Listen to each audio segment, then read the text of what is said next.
11th admission 2026-27 तर round 3 complete झालेला आहे। तर राऊंड 3 नंतर आता राऊंड 4 सुरू होणार आहे आणि तो असणार आहे तुमचा स्पेशल राऊंड।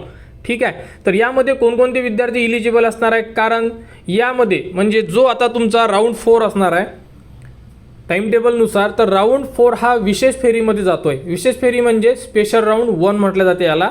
आणि जशा जशा जागा शिल्लक राहतील तशा प्रकारे आपले स्पेशल राऊंड हे चालणार आहेत। तर यामध्ये साधारणतः जो पहिला टाइम टेबल दिलेला आहे तो म्हणजे आपल्याला की स्पेशल राऊंड 1चा।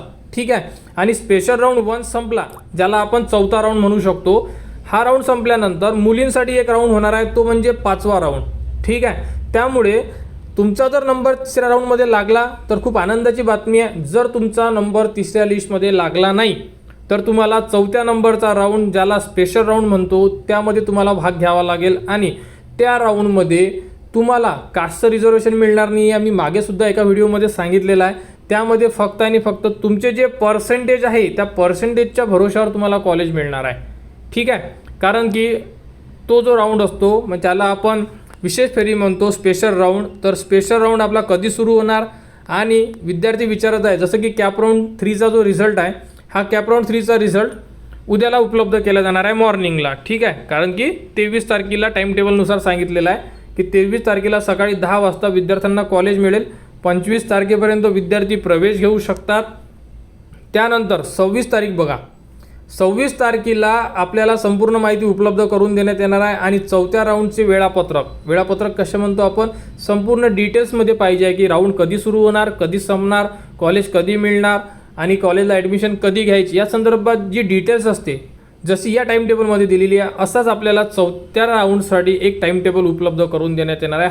हा 3 नंबरच्या राऊंडचा टाइम टेबल आहे। तर तिसरी विशेष फेरी असणार आहे स्पेशल राऊंड। तर विद्यार्थ्यांनी लक्षात ठेवा, त्यामध्ये तुम्हाला मेरिटनुसार तुमचे कॉलेज मिळणार आहे। ओबीसीनुसार कॉलेज मिळणार नाही आहे, किंवा तुमची जी कास्ट असेल त्या कास्टनुसार तुम्हाला कॉलेज मिळणार नाही आहे। पसंती क्रमानुसार सुद्धा तुम्हाला कॉलेज मिळू शकणार नाही आहे। फक्त आणि फक्त कॉलेज मिळेल ते म्हणजे तुम्हाला तुमची गुणवत्ता, तुमचे मेरिट मार्क्स त्यानुसार, आणि तो असणार आहे तुमचा विशेष फेरी म्हटलं जाते त्याला स्पेशल राऊंड। तर रेग्युलर जे राऊंड होते हे 3 राऊंड होते। ठीक आहे, आणि तिन्ही राऊंड संपलेले आहे। फक्त आता तिसऱ्या राऊंडमध्ये विद्यार्थ्यांना कॉलेज मिळायचे बाकी आहे, ते उद्याला मिळून जाणार आणि 2 दिवसात प्रवेश सुद्धा विद्यार्थी घेऊ शकतात। आणि त्यानंतर जो राऊंड होणार आहे चौथ्या नंबरचा, त्या राऊंडला विद्यार्थी फॉर्म भरू शकतात। तर विद्यार्थ्यांनी लक्षात ठेवा, खास करून मुलांनी, कारण की तुमच्यासाठी स्पेशल राऊंड नाही आहे कोणता। स्पेशल राऊंड म्हणजे मुलांसाठी स्पेशल नाही आहे कोणता, फक्त जसा मुलींसाठी आहे 5व्या नंबरचा राऊंड, की ज्यामध्ये फक्त मुलीच प्रवेश घेणार आहे, मुलींनाच फॉर्म भरता येणार आहे। त्यामध्ये मुले फॉर्म भरू शकणार नाही आहे, कारण की ही एक नवीन यावर्षीपासून फेरी ॲड केली आहे, ज्यामध्ये फक्त मुली भाग घेऊ शकतात। त्यामुळे तुम्हाला असं काही नाही आहे की फक्त मुले फॉर्म भरू शकतात। ठीक आहे, तर तिसऱ्या राऊंडमध्ये जर नंबर लागला तर प्रवेश घ्या। जर तिसऱ्या राऊंडमध्ये नंबर लागलाच नाही किंवा तुम्ही फॉर्म भरलेला नसेल तर तुम्ही चौथा राऊंड, ज्याला स्पेशल राऊंड 1 म्हणतो आपण, त्यामध्ये तुम्ही भाग घेऊ शकता। त्याबद्दलची संपूर्ण माहिती तुम्हाला आपल्या चॅनलवर देण्यात येणार। सायंकाळी तुम्हाला राऊंड 3मध्ये नंबर लागल्यानंतर काय करायचं, त्यानंतर नंबर लागल्यानंतर कसं चेक करायचं, या प्रकारे संपूर्ण डिटेल्समध्ये एक व्हिडिओ देण्यात येणार।